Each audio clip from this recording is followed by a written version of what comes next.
teman-teman, bantu channel ini berkembang ya, subscribe, dan jangan lupa klik like and share video ini. Terima kasih dan selamat mendengarkan.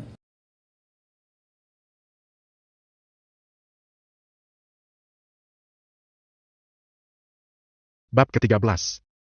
Sementara itu terlihat di bawah terik matahari siang yang menyengat, Levin dan Cassandra berjalan masuk sebuah kafe dekat tempat sahabat Cassandra bekerja, saat sudah turun dari mobil mereka. Pasangan itu tampak serasi dengan busana yang mereka kenakan. Levin mengenakan kemeja lengan pendek dengan celana chinau, sedangkan Cassandra memakai gaun berwarna terang yang memperlihatkan lekuk tubuhnya yang indah. "Sayang, bukankah aku sudah bilang tidak perlu mencari pekerjaan lagi?" ucap Levin dengan nada mengingatkan, sambil menatap wajah istrinya yang memancarkan semangat untuk tetap bekerja. Cassandra menggelengkan kepalanya pelan, sambil tersenyum manis. "Kalau aku tidak bekerja, kita akan dapat uang dari mana, sementara tabunganku saja tinggal sedikit dan uang kamu juga cepat atau lambat akan habis," jawabnya lembut, tanpa menyeratkan rasa cemas. Levin berhenti sejenak di depan pintu masuk. Dia menghela napas dan menatap langit yang biru, merenung sejenak tentang masa depan mereka. "Apa aku jujur saja, ya?" gumam Levin dalam hati, bimbang antara memberitahu Cassandra tentang Manastarium Group atau tidak. Karena dia tidak tahu bagaimana cara menjelaskan bagaimana dirinya memiliki perusahaan terbesar di kotanya tersebut. Setelah beberapa saat Levin pun masuk ke kafe tersebut. Di dalam kafe, aroma kopi yang harum menyambut mereka. Mereka duduk di meja yang terletak di pojok ruangan, menikmati suasana yang nyaman. "Semoga pertemuanku dengan sahabatku ini akan menghasilkan sesuatu yang baik untuk kita berdua, sayang," ujar Cassandra penuh harap sambil menggenggam tangan suaminya. Levin memaksakan sebuah senyum, dia sebenarnya tidak mau Cassandra bekerja lagi, tapi masih bingung bagaimana caranya memberitahu sang istri agar dia mau bekerja di Manastarium Group, tanpa membuatnya bertanya banyak hal. Kafe yang hangat dan nyaman itu dipenuhi suara-suara obrolan dan aroma kopi yang menggoda. Cassandra duduk di salah satu sudut, menyesap kopi sambil menatap ke arah pintu masuk. Levin, suaminya, duduk di sebelahnya sambil mengecek ponselnya. Mereka menunggu kedatangan Lisa, sahabat Cassandra yang hendak memberikan rekomendasi pekerjaan padanya. Pintu kafe terbuka, dan Lisa muncul dengan pakaian kantor yang rapi dan tas selempang yang melintang di dadanya. Senyum ceria terpancar di wajahnya saat ia melihat Cassandra melambaikan tangan. Ia bergegas menghampiri pasangan suami istri itu, langkahnya cepat namun anggun. "Maaf aku terlambat, Sandra. Pekerjaanku masih banyak, ini juga harus pergi ke Manastarium Group setelah memberikan rekomendasi ke kamu," ucap Lisa dengan nada bersalah, duduk di sebelah Cassandra. Rambut pirangnya diikat kuda, menambah kesan profesional. "Tidak apa, kalau kamu sibuk, kita bisa atur pertemuan lagi kapan-kapan," jawab Cassandra dengan senyum pengertian, menepuk-nepuk tangan Lisa. Levin menatap mereka berdua, tersenyum simpul sebelum kembali fokus pada ponselnya. Lisa mengangguk, lalu mengeluarkan sebuah map dari dalam tasnya. "Tidak perlu, aku sudah menyiapkan semuanya, ini dia rekomendasiku, Sandra. Semoga membantumu mendapatkan pekerjaan yang sesuai dengan pasionmu," ucapnya sembari menyerahkan map tersebut pada Cassandra. Cassandra menerima map itu dengan penuh harapan, menatapnya penuh rasa terima kasih.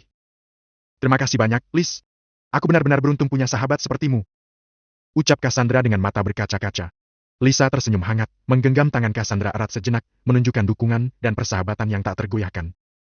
"Kalau begitu aku permisi dulu. Maaf Sandra, aku benar-benar sibuk kali ini. Kalau ada yang perlu tanyakan, telepon saja aku, oke?" ucap Lisa yang langsung pergi karena masih sibuk, tanpa sempat memesan kopi. Mendengar Lisa yang akan pergi ke Manastarium Group, Levin memiliki ide untuk meminta bantuannya. "Sayang, aku ke kamar mandi dulu," ucap Levin lembut saat Cassandra sedang sibuk melihat map rekomendasi dari Lisa. Cassandra hanya mengangguk, matanya sibuk melihat isi map tersebut. Levin menggunakan kesempatan itu untuk mengejar Lisa. Lisa baru saja mau menaiki mobilnya. Levin langsung berteriak saat baru keluar dari pintu kafe. "Tunggu!" serunya lantang. Sontak Lisa langsung menoleh, dia mengerutkan kening melihat suami sahabatnya itu buru-buru menghampirinya. Lisa yang sudah tahu kalau Levin hanyalah pria tidak berguna, dia menghela nafas kesal. Jika bukan karena sudah bersahabat dengan Cassandra sejak kecil, dia tidak mau menjalin hubungan pertemanan lagi dengannya. Karena reputasi Levin sangat buruk. "Ada apa lagi?" jawab Lisa sembari memutar bola mata malas. Levin tahu kalau setiap orang yang mengenalnya pasti akan bersikap seperti Lisa. Namun, dia yang sudah terbiasa akan hal itu tidak mempermasalahkannya. "Aku mau minta tolong padamu," ucap Levin sopan. Lisa mengerutkan kening. "Minta tolong apa lagi? Aku sudah memberikan rekomendasi pada istrimu. Jika ada orang yang tahu saja, reputasiku akan hancur gara-gara kalian," jawabnya ketus. Levin menghela nafas, dia tahu kalau Lisa tidak bisa diajak bicara baik-baik, dan alasan Lisa cepat-cepat pergi dari kafe juga karena tidak ingin ada orang lain yang melihatnya menemui dia dan Cassandra. Tanpa menunggu Levin mengambil map coklat besar yang disembunyikan dalam bajunya, lantas memberikannya kepada Lisa. "Apa ini?" tanya Lisa sambil mengerutkan kening, tidak mau menerima amplop coklat besar tersebut. "Jika aku bicara langsung, kamu mungkin tidak akan percaya, tapi saat melihat ini kamu akan percaya," ucap Levin dengan nada datar. Lisa melirik Maverick, dengan terpaksa dia mengambil amplop coklat tersebut membukanya dengan cepat, walau sebenarnya enggan untuk berada di sana lebih lama dengan Levin. Saat amplop coklat dibuka, Lisa mengernyitkan dahi melihat di dalamnya berisi berkas-berkas kepemilikan sebuah perusahaan. Lisa semakin penasaran saat dia melihat nama Manastarium Group. Dia bergegas membalik berkas yang berisi nama pemilik perusahaan besar tersebut. Karena selama ini tidak ada yang mengetahui siapa pemilik asli perusahaan tersebut. Mata Lisa membelalak, tangannya gemetar saat melihat nama Levin Manas terukir jelas atas kepemilikan Manastarium Group. Dia menggeleng-gelengkan kepalanya tidak percaya sembari melirik Levin dengan tubuh gemetaran. Tidak mungkin, kamu pasti bercanda, bukan? Tanya Lisa dengan suara bergetar mencoba untuk tidak mempercayainya. Levin menghela nafas berat. Aku tahu kamu pasti tidak akan langsung percaya, tapi lihatlah baik-baik berkas itu. Apakah aku berbohong atau tidak? Aku melakukan ini karena tidak ingin Cassandra tahu lebih dulu. Jawabnya pura-pura santai. Padahal dia juga tidak tahu berkas itu asli atau tidak. Namun, karena dia sudah mendapatkan hadiah dari sistem, jadi mencoba mempercayainya sekaligus meminta Lisa agar mengeceknya. Lisa melihat kembali berkas-berkas tersebut dan semuanya benar-benar asli. Bahkan stempel hukum negaranya dan yang lainnya tertera di sana, menunjukkan kalau berkas itu memiliki hukum yang valid atas kepemilikan Manastarium Group. Ini gila, kau! Tidak maksudku saya! Anda serius pemilik Manastarium Group? Seru Lisa dengan wajah tidak percaya. Levin langsung membekap mulut Lisa. Jangan keras-keras, aku tidak ingin Cassandra tahu dulu, aku ingin memberi kejutan padanya. Ujarnya mencari alasan. Lisa menganggukkan kepala pelan, berusaha untuk memahami ucapan Levin. Tatapannya pada Levin kini tidak jijik lagi, melainkan menjadi sangat bersemangat. Levin melepaskan bekapan tangannya pada mulut Lisa, mengambil berkas tersebut dari tangan Lisa.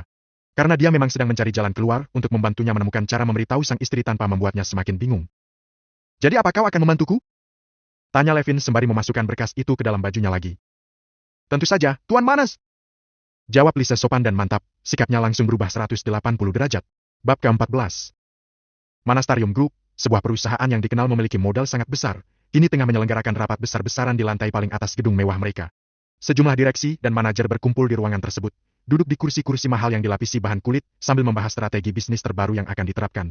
Karena setelah mendengar akan kehadiran pemilik perusahaan, mereka dengan gencar melakukan terobosan baru agar mendapatkan pujian dari bos besar mereka tentunya. Suasana rapat begitu serius, dengan setiap orang saling melempar ide dan saran untuk mencapai kesuksesan yang lebih tinggi lagi. Di tengah-tengah ruangan, terdapat layar proyektor yang menampilkan grafik dan data terkait rencana bisnis mereka. Setiap orang yang hadir tampak begitu fokus dan serius, tak ingin ketinggalan sedikitpun informasi penting yang sedang dibahas. Di sudut ruangan, CEO berbicara dengan begitu lugas dan tegas, memberikan arahan kepada seluruh jajaran manajemen tentang bagaimana Manastarium Group harus terus berkembang dan menjadi pemimpin pasar di bidangnya. Para direksi dan manajer mengangguk setuju, menyadari betapa pentingnya peran mereka dalam mencapai visi perusahaan yang mulia itu. Sebelum akhirnya asisten CEO tampak terlihat gelisah saat melihat sebuah pesan dari ponselnya dan dia menyela rapat berbisik pada bosnya yang sedang memimpin rapat. Terlihat wajah CEO langsung terkejut ketika mendengar bisikan dari asistennya. Apa kamu yakin? Tanyanya memastikan. Lihatlah Tuan. Ucap asistennya sopan sambil memperlihatkan beberapa foto di dalam ponselnya yang menunjukkan berkas kepemilikan Manastarium Group. Mata CEO membelalak lebar dan langsung menatap asistennya dengan serius. Apa beliau yang mengirimnya langsung? Asisten CEO menggelengkan kepalanya. Tidak Tuan, ini dari teman saya, Lisa Arasia. Manajer pemasaran Helium Group yang akan bekerja sama dengan kita. Dia katanya mengenal pemilik Manastarium Group dan baru saja bertemu dengan beliau dan meminta tolong padanya. Di mana dia sekarang? Tanya CEO tanpa basa-basi. Sedang dalam perjalanan kemari, untuk membahas kerja sama kita dengan Helium Group. Jawab asisten mantap. Sambut dia dengan baik. Dan kalian semua kita akhiri rapat sampai di sini. Perintah CEO langsung.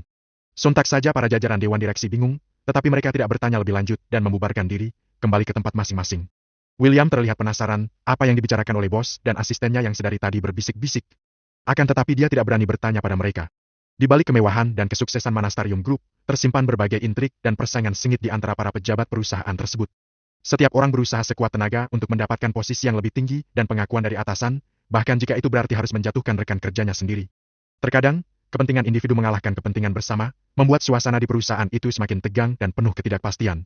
Tak sedikit yang merasa takut dan cemas, tak tahu apa yang akan terjadi pada mereka di masa depan. Namun, mereka terus berusaha menyembunyikan perasaan itu, menyimpannya di dalam hati yang rapuh, dan berusaha tetap tersenyum di hadapan rekan-rekan kerja dan atasan mereka. Hanya waktu yang akan menentukan nasib mereka di Manastarium Group, perusahaan dengan modal sangat besar yang menyimpan berbagai rahasia dan intrik yang tak terduga. Setelah beberapa saat, Lisa sampai di depan gedung Manastarium Group. Terlihat wanita itu sangat percaya diri turun dari mobilnya sambil menatap gedung yang menjulang tinggi tersebut. Aku tidak menyangka, ternyata orang yang selama ini dihina satu kota, memiliki kekayaan yang luar biasa. Untung saja aku tidak memutuskan hubungan dengan Cassandra. Gumam Lisa sembari menghela nafas lega. Lisa mengulas sebuah senyum, menjadi utusan pemilik perusahaan Manastarium Group, tentu saja membuatnya sangat percaya diri, dia berjalan ke pintu masuk Manastarium Group.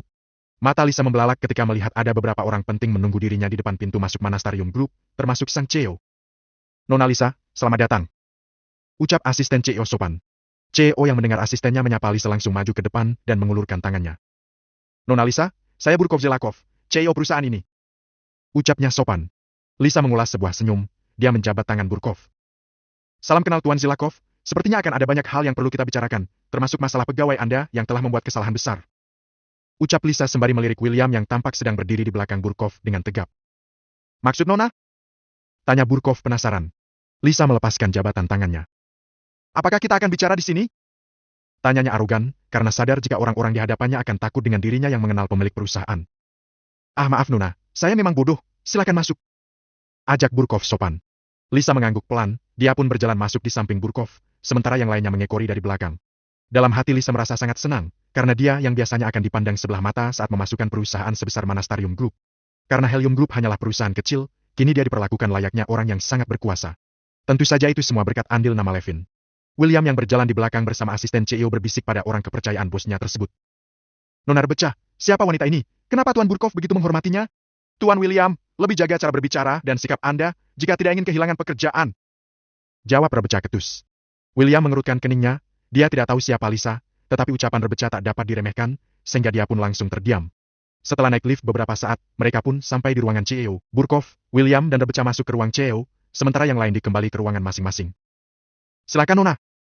Ucap Burkov sopan mempersilahkan Lisa duduk di sofa. Lisa dengan senang hati duduk di sofa bersama Burkov, sementara Rebecca dan William berdiri di belakang Burkov. Lisa melihat ruangan CEO yang begitu besar dan nyaman tersebut. Dia tentu sangat kagum dengan ruangan tersebut. Anda pasti sangat bangga bisa duduk di kursi ruangan ini selama bos besar tidak mengunjungi. Ucap Lisa tiba-tiba. Burkov mengulas sebuah senyum. Tentu Nona, saya tidak mungkin melupakan bagaimana Tuan Manas memberikan kepercayaan ini, walau beliau tidak pernah melihatnya secara langsung karena terlalu sibuk dengan asetnya yang lain. Jawabnya mantap. Lisa mengangguk-anggukan kepalanya mengerti, senyum cerah di wajahnya berubah menjadi seringai tipis sambil melirik William. Tuan William, saya sudah tahu bagaimana Anda memperlakukan para karyawan Manastarium Group selama Tuan Burkov tidak datang ke perusahaan. Apakah Anda siapa menerima konsekuensinya? Sontak saja hal itu membuat mata William membelalak lebar. Dia tidak menyangka jika kehadiran Lisa hanya untuk membahas masalah tersebut. Burkov mengerutkan keningnya, dia menoleh ke arah William, melihat ekspresinya yang tampak panik, dia pun menatap sang asisten. Rebecca hanya menghela nafas berat sambil menatap Burkov dengan tidak berdaya. Menandakan kalau perkataan Lisa itu benar. Burkov mengepalkan tangannya, dia lantas kembali menatap Lisa. Nona Lisa, apa sebenarnya yang Anda maksud? Tanyanya mencoba untuk tetap tenang. Lisa mengulas sebuah senyum. Entahlah, saya hanya berbicara sesuai dengan apa yang dikatakan Tuan Manas, terlebih lagi kesalahan fatal yang telah dilakukan Tuan William. Kemarin dia sudah mempermalukan salah satu orang yang mendaftar pekerjaan di sini dengan nilai yang sempurna. Apakah aku salah Tuan William? Rebecca terlonjak kaget saat Lisa mengatakan hal tersebut. Pasalnya kemarin memang ada kejadian yang tidak mengenakan, di mana seorang wanita dipermalukan oleh William. Tidak mungkin, Lisa jangan bilang. Rebecca belum selesai bicara, Lisa mengangguk. Ya, kamu benar, Tuan Manas selama ini memantau kalian dari kejauhan, tidak sebenarnya dia sering keluar masuk perusahaan ini. Ucapnya sambil tersenyum penuh arti. Bab ke-15. Raut wajah William seketika langsung berubah pucat pasi ketika mendengar pernyataan dari Lisa yang seolah menghancurkan dunianya. Jika benar pemilik perusahaan selalu memantau pekerjaan mereka, tentu saja hal itu membuat William benar-benar tertampar sebuah kenyataan. Burkov yang selama ini tidak tahu apa-apa tentang kelakukan William selama dirinya membangun anak perusahaan Manastarium di kota lain, dia tentu saja bingung dengan ucapan Lisa. Nona Lisa, apa maksud Anda? Tanya Burkov ingin tahu, meski dia sudah sedikit menebak apa yang terjadi, tetapi William orang pilihannya, jadi dia masih mencoba untuk percaya dengannya. Lisa kembali tersenyum, dia meminum teh yang sudah disediakan dengan santai, setelah meminum teh dia meletakkan cangkir di meja kembali, baru buka suara. Sebenarnya kesalahan yang lain, Tuan Manas tidak mempermasalahkannya, tapi kemarin Anda telah mempermalukan Nona Cassandra Norma. Itu adalah kesalahan fatal, apalagi Anda sempat menggodanya untuk dijadikan wanita simpanan, bukan? Wah, nyali Anda besar juga, kalau saya jadi Anda, lebih baik terjun dari lantai ini. Lisa bertepuk tangan sambil tertawa pelan pada William. Tentu hal itu membuat Burkov dan Rebecca semakin bingung. Keduanya saling menatap satu sama lain. Mereka bertanya-tanya dalam hati, kenapa nama Cassandra Norma dibawa-bawa? Sementara mereka tahu kalau Cassandra tidak pernah dihargai oleh siapapun dan dia merupakan orang paling terkenal di kota karena menikahi pria miskin yang tidak bisa berbuat apa-apa dan hanya bermodalkan dengan cinta. Nona Lisa, saya tidak tahu siapa Anda sebenarnya, dan Anda datang kemari untuk menilai pekerjaan saya yang belum pernah Anda lihat. Apakah itu adil? Lebih baik Anda bertanya pada semua karyawan dan staf di sini, bagaimana pekerja saya, baru menilainya secara langsung. Ucap William mencoba untuk membelah diri dan juga masalah Cassandra Norma. Bukankah semua orang yang ada di kota ini memperlakukannya seperti sampah? Anda juga tentu tahu akan hal itu, bahkan Tuan Burkov saja pasti tahu, jadi untuk apa saya mempekerjakan dia di perusahaan? Burkov yang mendengar pernyataan William, dia sedikit mengepalkan tangan, karena secara tidak langsung wakilnya tersebut mengakui perbuatannya. Lisa hanya tersenyum mendengar jawab William sambil membuka pesan di ponselnya. Dia lantas memperlihatkan isi pesan itu pada Burkov. Tuan Manas sudah ada di depan perusahaan bersama istrinya. Apa kalian tidak akan menjemputnya? Dan untuk Anda Tuan William, semoga kata-kata itu masih berlaku di hadapan Tuan Manas. Ucapnya sambil tersenyum. Nona Lisa, apa Anda serius? Tanya Burkov terkejut. Lisa menganggukkan kepala. Apakah kalian akan membiarkan beliau menunggu lama? Burkov langsung berdiri. Rebecca, cepat sambut Tuan Manas. Baik Tuan. Jawab Rebecca bergegas keluar dari ruangan CEO bersama Burkov dan William, sementara Lisa dengan santainya berjalan di belakang mereka. Dasar orang-orang bodoh, kalian pasti akan terkejut setelah melihat siapa bos besar yang sesungguhnya. Gumam Lisa sembari menyeringai penuh arti. Sementara itu di depan gedung Manastarium Group, terlihat Levin sedang menggandeng sang istri untuk masuk ke perusahaan tersebut. Sayang, kenapa kita ke sini? Tanya Cassandra sembari menghempaskan tangan Levin dengan kesal. Percaya denganku, aku ingin memberikan kejutan untukmu. Jawab Levin mantap. Cassandra menggelengkan kepalanya. Aku tidak mau ke sini lagi, sudahlah kita pergi saja. Ucap Cassandra sembari berjalan pergi. Levin menghela nafas, dia mengejar sang istri dan berdiri di depannya sambil memegang kedua bahunya dengan lembut dan menatapnya penuh kasih. Percaya padaku, kita masuk ke perusahaan ini, bukankah kamu ingin bekerja di sini? Tanya Levin penuh harap. Cassandra menatap sang suami sembari tersenyum getir. Sayang, bukankah kemarin kamu lihat sendiri, aku sudah ditolak, tidak mungkin bisa bekerja di sini. Jawabnya lembut. Percayalah padaku, Cassandra. Terlihat sorot mata Levin sangat serius. Cassandra menghela nafas panjang, melihat sorot mata sang suami yang tampak sangat serius. Dia pun akhirnya mau menuruti permintaannya, walau sebenarnya enggan untuk masuk ke Manastarium Group lagi. Levin menggandeng tangan Cassandra, mengajaknya masuk ke Manastarium Group, bersamaan dengan itu, Burkov dan para pejabat tinggi Manastarium Group keluar. Karena mereka diberitahu untuk memberi sambutan pada pemilik perusahaan yang katanya sudah ada di depan perusahaan. Levin dan Cassandra berhenti seketika, begitu juga dengan Burkov dan yang lainnya. Mereka semua mengerutkan kening saling berbisik satu sama lain, ketika hanya melihat Levin dan Cassandra yang ada di depan perusahaan. Apa-apaan ini? Kenapa malah mereka yang datang? Apakah ini sebuah lelucon? Jangan bilang mereka membodohi kita. Gerutu para pemilik jabatan tinggi Manastarium Group yang berdiri di belakang Burkov saat hanya melihat Levin dan Cassandra. Sontak saja hal itu membuat Cassandra sangat malu. Dia benar-benar tidak habis pikir kenapa bisa kebetulan seperti itu terjadi. Dia pun berniat menarik Levin pergi dari sana. Tetapi Levin tetap berdiri di depan para pejabat tinggi Manastarium Group sambil menatap mereka dengan tajam. Apa yang kamu lakukan? Cepat kita pergi dari sini, sebelum dipermalukan lebih lanjut. Bisik Cassandra pada Levin, berharap sang suami mau pergi dari sana. Namun, Levin tetap berdiri di sana, dia tidak berpikir untuk meninggalkan tempat tersebut sama sekali. Cassandra benar-benar kehilangan kata-kata, rasanya dia seperti ingin menggali tanah agar tidak terlihat oleh para pejabat tinggi tersebut. Berbeda dengan bawahannya, Burkov menatap Levin dengan seksama, terlihat tatapan Levin begitu tenang dan menunjukkan dominasinya. Burkov yang selama ini bertemu dengan orang-orang berjabatan tinggi, dia merasa tidak asing dengan tatapan Levin. Tubuh Burkov perlahan bergidik ngeri saat perlahan mulai menyadari siapa sosok di depannya tersebut. Dia menelan ludah berkali-kali, jika pemikirannya benar, maka seluruh kota Aranca telah diperang oleh seorang Levin Manas. Tuan Manas! Tiba-tiba Lisa muncul dari kerumunan dan langsung membungkuk sopan pada Levin. Sontak saja hal tersebut membuat semua pejabat tinggi Manastarium Group yang melihatnya mengerutkan kening. Karena orang yang selama ini dihina, lecehkan dan injak-injak mereka mendapatkan salam hormat dari Lisa yang begitu dihormati Burkov. Nona Lisa, apa yang Anda lakukan? Kau tegur William yang bingung dengan tindakan Lisa. Lisa langsung menoleh ke arah William, dia tersenyum penuh arti. Lantas menoleh ke arah Burkov. Tuan Zilakov, apakah ini sikap Anda pada orang yang telah berjasa bagi Anda? Burkov seketika tersadar, dia pun langsung berjalan ke arah Levin. Saat berada di depan Levin, dia langsung membungkukkan badan. Tuan Manas, maaf saya terlambat mengenali Anda. Sungguh bodoh diriku ini, sekali lagi saya minta maaf. Serunya sopan sembari membungkukkan badan, dengan air mata berlinangan. Karena menyadari telah melakukan kesalahan fatal. Selama ini dia seharusnya menyadari jika Levin Manas adalah tuannya, tetapi dia bukannya membantu keadaan bos besarnya, malah mengabaikan dan tidak memperdulikannya. Burkov mungkin tidak memiliki bukti kalau Levin adalah bosnya, tetapi dari sorot mata dan karisma yang dia lihat dari Levin, sudah cukup baginya untuk merasa yakin. Sontak saja hal itu membuat para pejabat tinggi Manastarium Group terkejut, begitu juga dengan Cassandra. Dia langsung menutup mulutnya tidak percaya dengan apa yang dilihat depan matanya. Bab